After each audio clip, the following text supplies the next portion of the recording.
মুখ্যমন্ত্রী প্রাতিষ্ঠানিক চোর শিলমোহর দিয়েছে সুপ্রিম কোর্ট। বিস্ফোরক সুকান্ত মজুমদার সরাসরি মুখ্যমন্ত্রীকে চোর বলছেন নাকি তিনি নাকি প্রাতিষ্ঠানিক চোর। বুধবার বোলপুরে যান রাজ্য বিজেপির সভাপতি তথা বিজেপির প্রার্থী সুকান্ত মজুমদার। সেখানে রবীন্দ্র জয়ন্তীতে কবিগুরুর মূর্তিতে মাল্যদান করেন। পরে বোলপুর লোকসভা কেন্দ্রের বিজেপি প্রার্থী পিয়া সাহার সমর্থনে র্যালিও করেন। প্রথমেই বোলপুরের জাম্বনিতে রবীন্দ্রনাথ ঠাকুরের মূর্তিতে মাল্যদান করেন তিনি। সঙ্গে ছিলেন বিজেপির বোলপুর লোকসভা কেন্দ্রের প্রার্থী পিয়া সাহা এবং সাংগঠনিক জেলা সভাপতি অষ্টম মণ্ডল।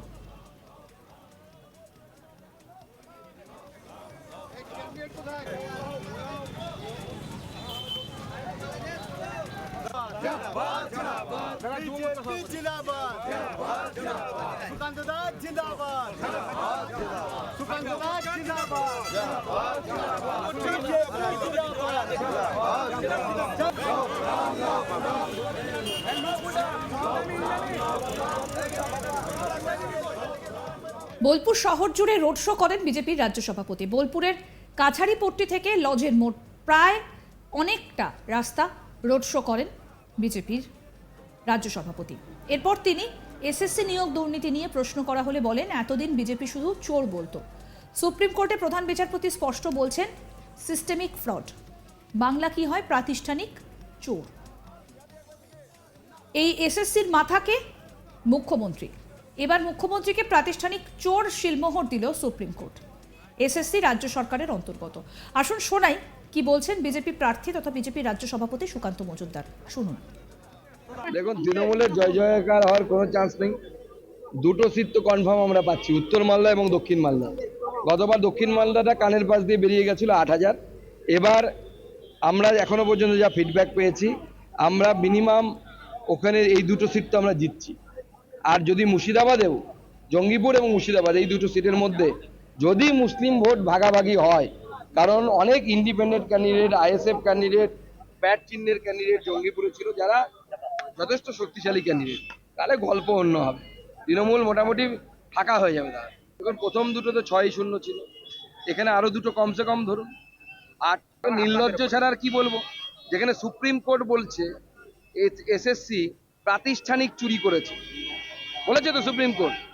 এসএসসিটাকে, এসএসসির কোনো নিজস্ব অস্তিত্ব আছে?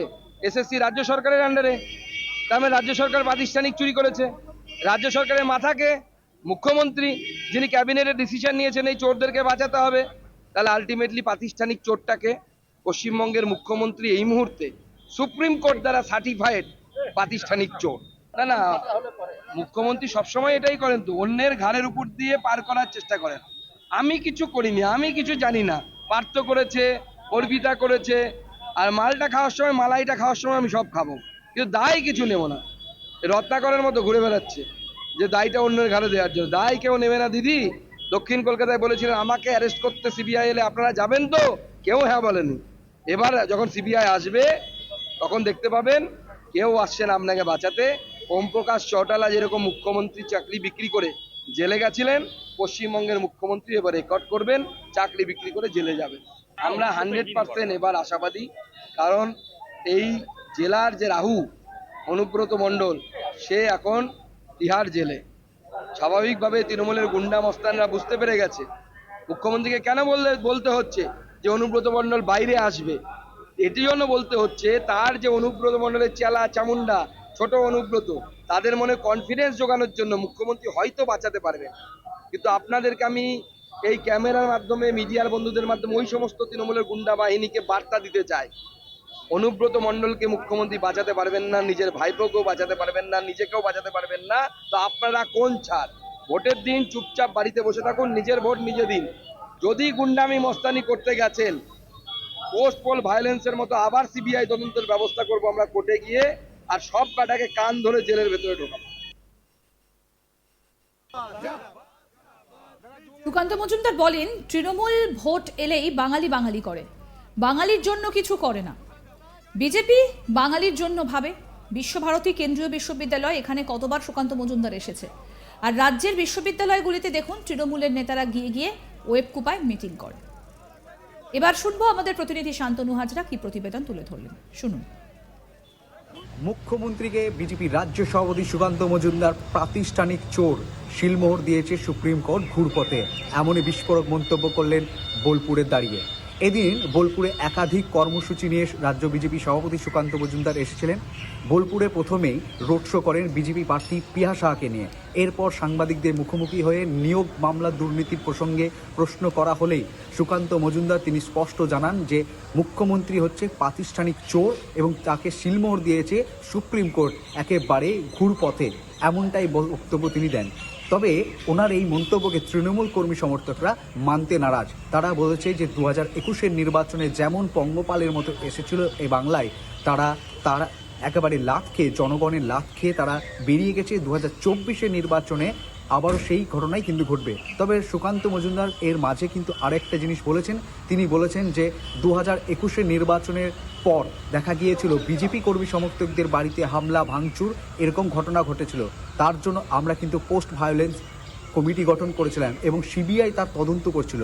আর এই সিবিআই তদন্ততেই উঠে এসেছিল তৃণমূলের নেতা মন্ত্রীদের নাম। তারা কিন্তু একেবারে অস্বস্তিতে পড়েছিল। ঠিক 2024-এর নির্বাচনে যদি কোনো কারণবশত বিজেপি কর্মী সমর্থকদের ওপর হামলা বা চড়াও হয়ে থাকে, তাহলে ঠিক সিবিআই এসে তৃণমূলের নেতা কর্মীদেরকে একেবারে তিহারে পাঠানোর ব্যবস্থা করা হবে, এমনই কিন্তু হুঁশিয়ারি দিয়েছেন রাজ্যের বিজেপি সভাপতি সুকান্ত মজুমদার।